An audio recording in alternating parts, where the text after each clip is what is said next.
Yeah, I'll react to that, sure. All right, guys, so I am beyond tired of not understanding.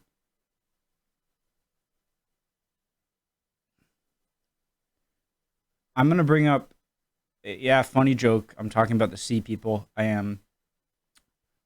But so when the Bronze Age, so barbarians are clearly just a overall term. So I have to bring up a map. One sec.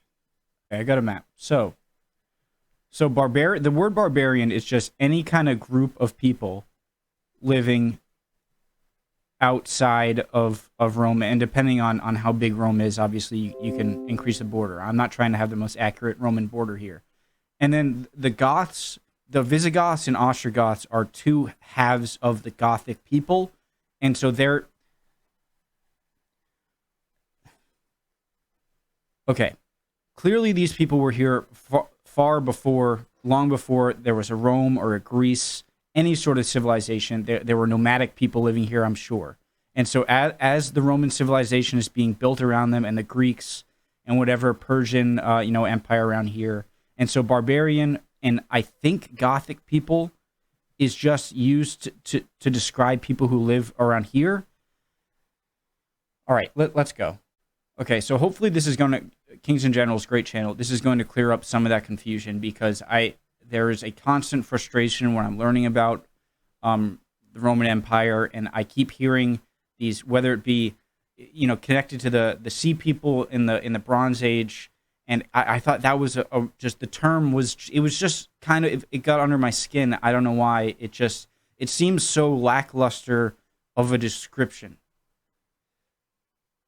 But the same thing with barbarians and how I'm just being like, what are you talking about? The Gothic people, Visigoths, where did they come from?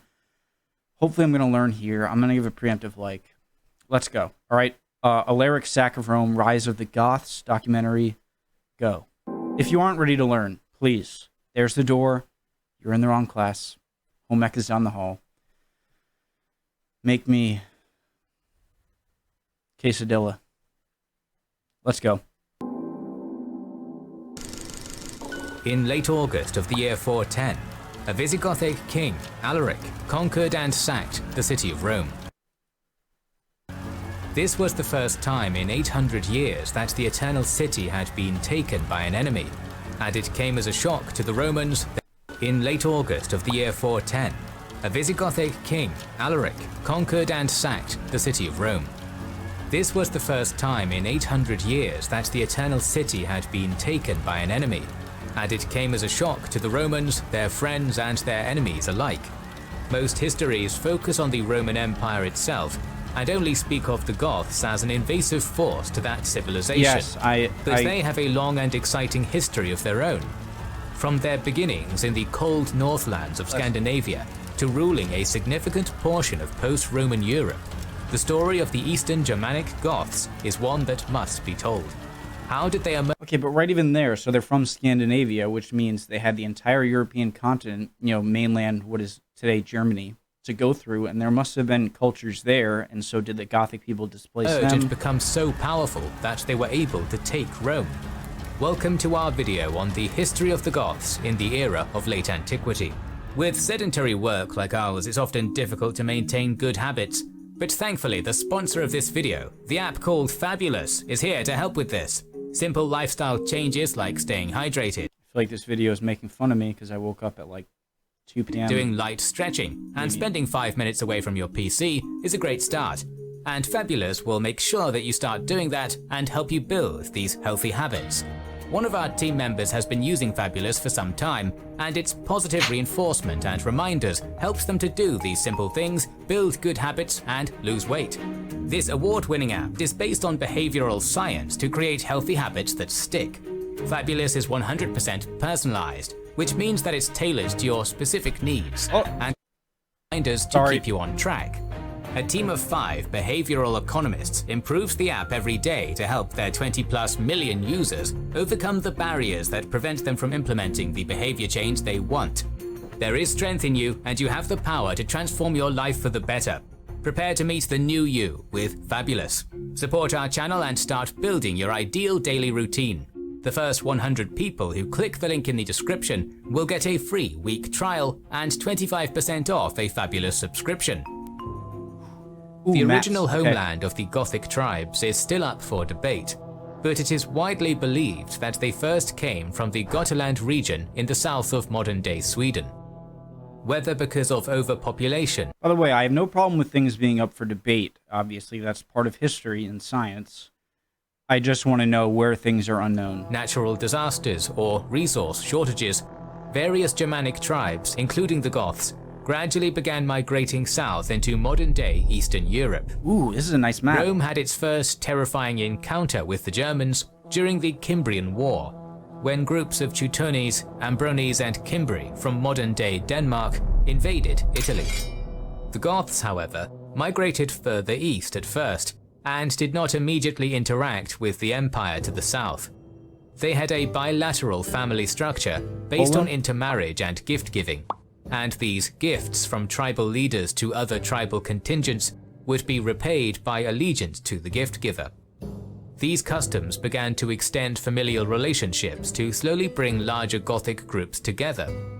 Later, when their military conflicts against Rome occurred, these informal and temporary large groups would gel together on a more permanent basis, one of the reasons the Goths became so powerful as to rival the Empire. The Goths' first recorded attack on the Empire took place during the crisis of the 3rd century in the year 238, when they sacked Histria on the Black Sea coast.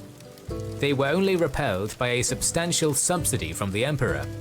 This did not end the problem. From 249 to 268, there were constant high-intensity Gothic raids over land and sea into the Black Sea region, the Balkans, Thrace, Asia Minor and Greece, which continued until twin Roman victories in 268 near Greece and 270 at Nisus stopped their attacks for the time being. The reasons for these initial attacks are debated as well, but it is probable that the internal instability of the empire during the 200s played a key part. As civil war rocked the Roman world, but it is probable that the internal instability of the empire during the 200s played a key part. As civil war rocked the Roman world, the Goths would likely have seen the opportunity to take advantage and began to raid the vulnerable empire for plunder. A cycle would emerge, whereby internal revolt would inspire barbarian attacks, and when the emperor went to deal with the barbarians, more internal revolt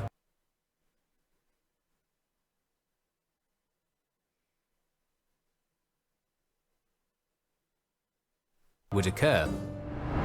Though the Goths first appeared as raiders, they could not present a clear existential threat to the empire, so how did they eventually sack the Eternal City? The increasingly close proximity of the Gothic tribes to the Roman Empire, and especially its military, began to have a profound impact on the increasing strength of barbarian invaders. Ooh, that was amazing. I love that. Kings and Generals is a great channel. Just the sound of the wave and everything. Proximity of the Gothic tribes to the Roman Empire, and especially its military, began to have a profound impact on the increasing strength of barbarian invaders. Many Goths who served in the Roman army became entirely acclimatized to a Roman way of life, some of which would then return home, bringing Roman habits, ways of training, organization, and money along with them. As the 3rd century turned into the 4th, Gothic interconnectedness with the Roman Empire became ever greater, along with bouts of violence which would occasionally flare up between the two factions. Roman emperors increasingly adopted policies designed to cut down barbarian strength before it materialized by launching punitive raids into their territory. This gave the barbarian Gothic leaders further east every incentive to become more competent militarily in order to defend their families and homes. In addition, divide and conquer strategies resulted in the subsidizing of some Gothic kings, which built up their royal prestige and governing capacity. Some evidence exists to suggest that the Tetrarchy of Diocletian supported and approved of building Thuringian Gothic strength and territorial gains at the mouth of the Danube, at the expense of other barbarian groups in the area, such as the Carpi. Isn't one of these the Dnieper River? Or how do you pronounce it? In the Volga? I forget which one is over here. Okay. This was perhaps because the Goths were viewed as reliable and could function as another layer of imperial defense on the turbulent Danubian border. However, raising the status of these barbarian leaders above others provided them with the strength for military action against their Roman benefactors, something which otherwise could not be accomplished. In these ways, Rome's attitude and actions towards the barbarians only made them stronger and more like themselves. The result of this is shown in 320, when the Thervingi re-emerge in the sources far more powerfully than before. Likely because of their imperial sponsorship, the Thervingi became the undisputed masters of the Lower Danube and the abandoned Roman province of Dacia. So the eventual conquerors of Rome were not just this alien force that had been on the borders for centuries or for your whole history and eventually just came in and wiped Rome off the map and took it for themselves. They were actually there seemed to be sort of layers of Gothic people or Germanic people, barbarians, where some were more Romanized, more familiar with Rome, and I'm sure as the further you went away from the borders, the more foreign the people seemed to the Romans. And so when they were eventually sacked, I'm sure it just wasn't a bunch of barbarians who were clueless of how Rome worked and whatnot, and was probably a mix of, these people who had been, I'm not getting my point across. Clearly, they weren't purely a foreign force when they eventually conquered Rome. These more powerful Thervingi Goths were then Do you know what I mean by that? an alarmed Constantine in the 320s and 330s, fearing the increase of their power. Likely beginning gradually in the 350s, a chain of events would come to pass which would result in the beginning of the end for Rome. In the east, a new powerful force began to emerge, the nomadic Huns. What happened is debated, but it seems like the Hunnic threat drove unstoppably but gradually west, first defeating and subjugating the Alans, who together then defeated the powerful Greuthungi Gothic king, Alaric, in the mid-370s. It is widely speculated that the Greuthungi Goths who stayed behind and became Hunnic subjects were the future Ostrogoths, while the Gothic refugees, mainly Thervingi but some Greuthungi, would come together as the Visigoths. Come again? Full Greuthungi Gothic king, Alaric, in the mid-370s. So the Gallic people are more in France. The Goths are in the modern-day Asia steppe, all the way to modern-day Poland, down into modern-day Bulgaria. It is widely speculated that the Greuthungi Ukraine, Goths Russia. who stayed behind and became Hunnic subjects were the future Ostrogoths, while the Gothic refugees, mainly Thervingi but some Greuthungi, would come together as the Visigoths. Became Hunnic subjects. They speculated that the Greuthungi Goths who stayed behind and became... Okay, I understand. Following this disaster, a massive contingent of Gothic refugees then... So the Ostrogoths were more kind of incorporated with the Huns, whereas the Visigoths were the Goths that were less incorporated and were further west. Streamed west towards the Danube border, hoping to escape their pursuers. Their leader, a Visigoth Thervingi Goth named Fritigern, petitioned to be allowed peacefully into the empire. The Romans accepted, but corrupt officials abused the Goths militarily, and by limiting their food supplies, caused unrest among the new arrivals. After being invited to a banquet by a Roman governor, Fritigern was betrayed by his hosts, but managed to escape and decided to revolt against this appalling treatment.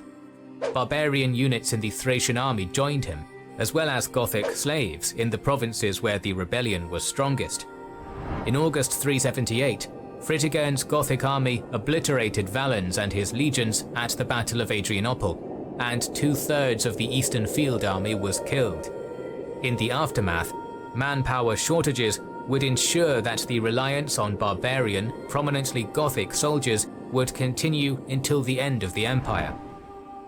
When Theodosius I became emperor in 379 after the death of Valens, the manpower situation for the Romans was critical.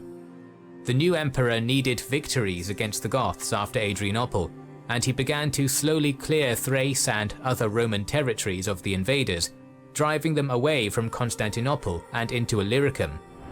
Participating in this campaign was a general called Moderes, who was himself a Goth in imperial service, which shows the potentially high levels a barbarian could reach within the imperial structure even in the late 300s.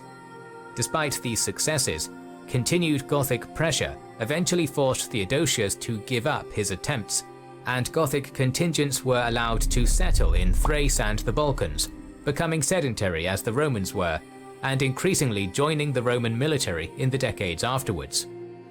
Also increasing were the amount of Gothic nobility becoming officers and generals in the Roman army, including the aforementioned Moderes. Two other barbarians. So it's not. I'm understanding more and more how the influx of Gothic people was much more gradual than I originally thought. So it's much more of a kind of wearing and tearing at Rome until finally it was just too reliant on Gothic soldiers and too weak to repel an invasion. And it's almost like the culture of Rome is kind of being worn away as Gothic people keep, getting into the ranks and going further up. Okay. Barbarian nobles who became imperial commanders were Frevita and Eriulf, the latter of which was killed in a drunken brawl by the former. He had an illustrious career after this incident, married a Roman bride, and crushed a mutiny led by Gaius, another Gothic general. All of these men illustrate a sudden influx of skillful and important Gothic leaders into the imperial hierarchy. A far more significant figure, however, was Alaric. The origin of Alaric is shrouded in mystery, but the first notable event of his life seems to be the Battle of the Frigidus River in 394, between the Eastern Emperor Theodosius I and the usurper Eugenius. The battle was unusually bloody for all combatants, but the Gothic and other barbarian units under Alaric suffered massive losses after they were placed in the front ranks so that they would absorb most of the damage. It is not known, but it is possible that Theodosius purposefully did this so that after the battle, the Goths would be diminished compared to the rest of his army. In 395, Alaric grew angry at the lack of imperial generosity which followed the victory at Frigidus, a victory which he believed he won for Theodosius. When en route to the Balkans, Alaric revolted in the same manner as Fritigern, and was increasingly joined by more Gothic settlers and units who saw the rebellion as a way to better their conditions. Being unable to attack Constantinople, Alaric's army raided easier targets in Macedon and Greece until he was given a position of command, possibly Magister Militum of the province of Illyricum. Western regent Stilicho, who was also a barbarian of Gothic origin, had come to deal with Alaric, but the Eastern Roman court was hostile to the Western one at this time and gave Alaric the position to weaken Stilicho. Late in 401, however, So I'm sure earlier in when Rome was more healthy, this divide between Romans and barbarians, I'm sure, was a very strong divide, and so there wasn't that much fear of revolt within the ranks or within the empire. But as the Roman soldier number and just Rome numbers diminish in as a whole of the population, and Gothic cultured people are becoming more and more integral to the empire, it allows a much greater chance of people feeling, I guess, of generals who are probably looked down upon still as maybe not fully Roman. I'm not sure about that. But it seems as time went on and more Gothic people were integrated into the Roman Empire, it made it easier for a Gothic leader who was dissatisfied with a higher-up Roman to find people to fight back. Alaric, no longer regarding the Eastern Empire as a reliable negotiating partner, invaded Italy over the Julian Alps.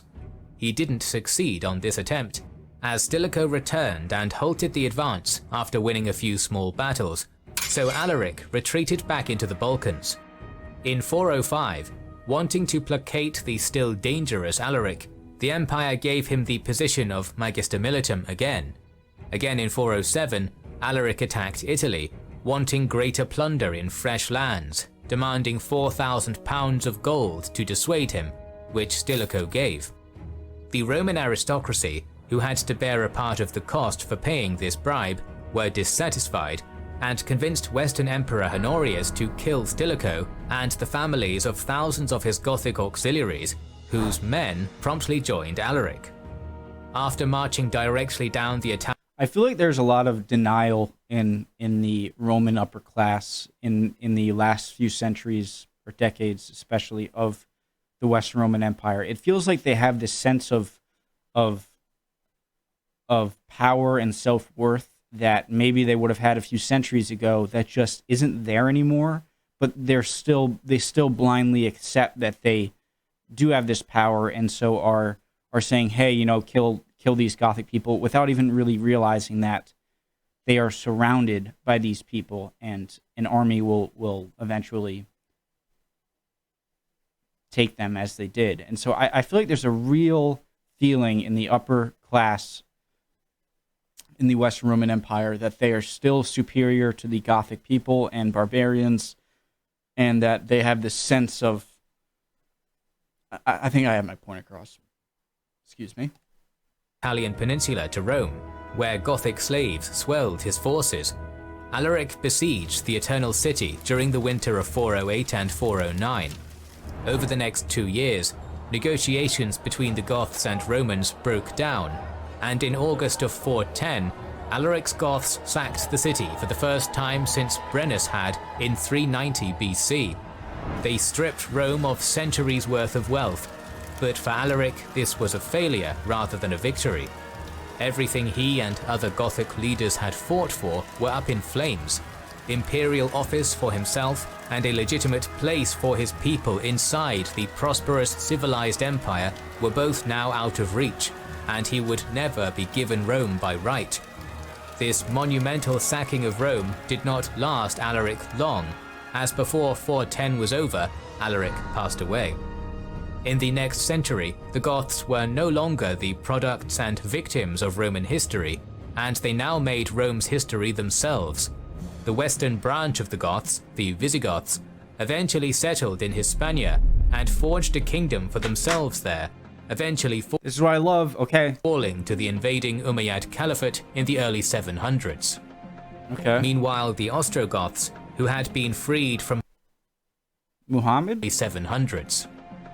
Meanwhile, the Ostrogoths, who had been freed from Hunnic dominion after their defeat at the Battle of Nidau in 454, eventually established the Ostrogothic kingdom in Italy under Theodoric the Great. This is so awesome. So the